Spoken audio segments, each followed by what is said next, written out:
Kenapa aku ni tak kaya-kaya lagi? Itu adalah persoalan yang saya tanya setiap hari. Persoalan tu macam satu indikator dan pemberi semangat. Bila saya nak kaya ni? Macam tu lah. saya rasa semua orang alami benda ni. Dan saya ada dapat rungkaikan perkara ni bukan sebab kita tak pandai, bukan sebab tak ada peluang.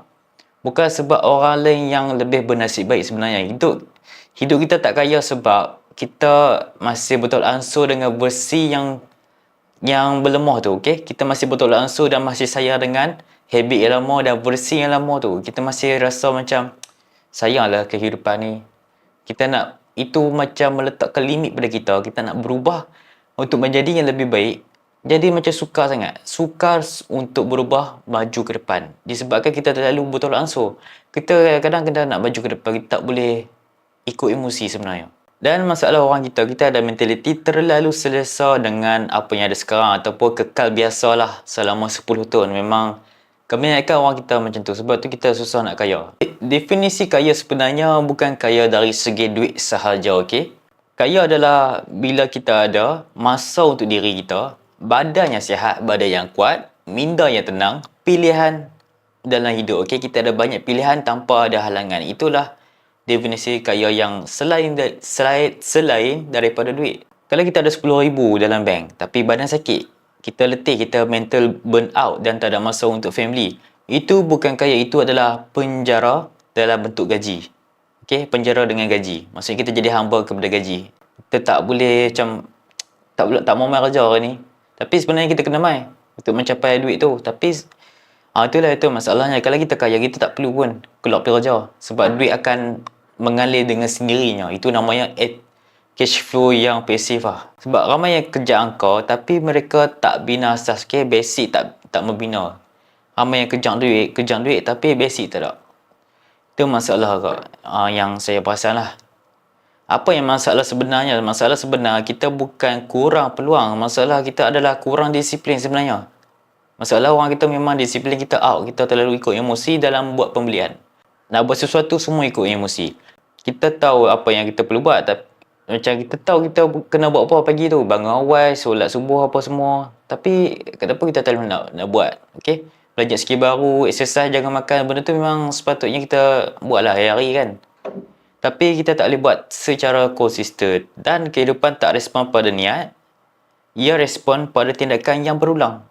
Bila mana kita berulang, nasib kita akan berubah tau. Itulah namanya takdir yang boleh diubah. Kalau tindakan kita bersih-basuh, kalau tindakan kita biasa-biasa, hasil kita pun akan biasa juga. Itulah yang secara matematik formula, yang secara masuk akal lah.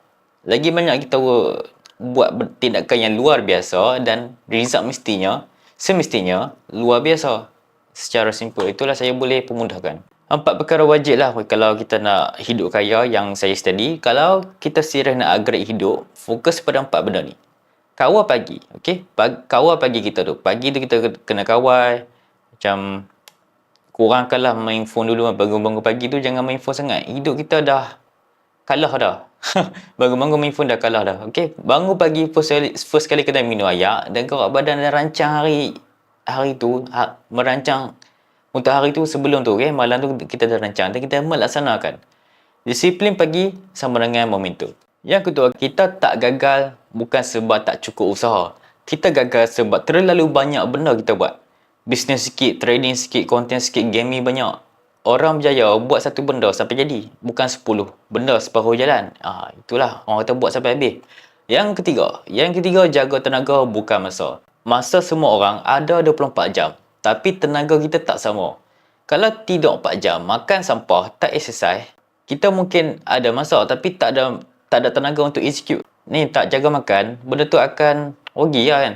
Tenaga ni adalah satu mata wang yang sebenar. Lagi banyak tenaga kita boleh buat macam-macam kita boleh buat. Sebab kita ada tenaga yang banyak. Tenaga yang proses lah sebab kita jaga makan. Dan keempat yang last ni ada tukar standard diri, okey? Ini paling penting lah. Standard orang biasa, tak apalah, esok boleh buat lagi. Okey, kalau standard orang kaya, orang berjaya dah senang tahu.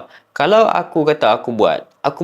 Itu dia kata walk the talk lah. Siapa yang dia cakap dia buat, itu adalah orang standard, orang berjaya. Hidup kita ikut standard yang kita tetapkan. Itu mentaliti yang secara separuh sedar. Apa yang kita fikir itu lagi yang akan jadi. Dan sebelum saya habiskan video ni, sebenarnya kita tak perlukan motivasi pun setiap hari.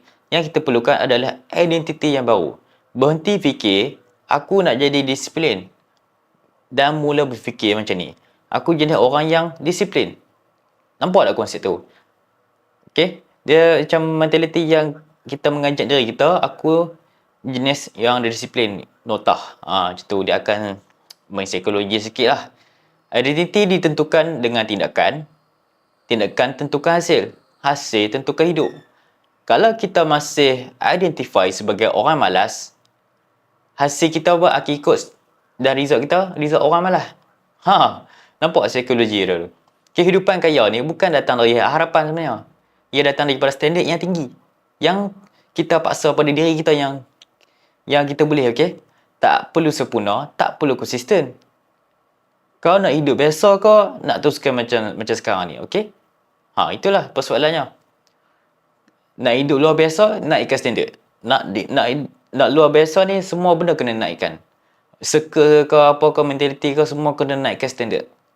Dan mulai hari ni, versi kaya diri anda sedang tunggu, okey? Diri anda tu dia ada versi kaya yang tersendiri.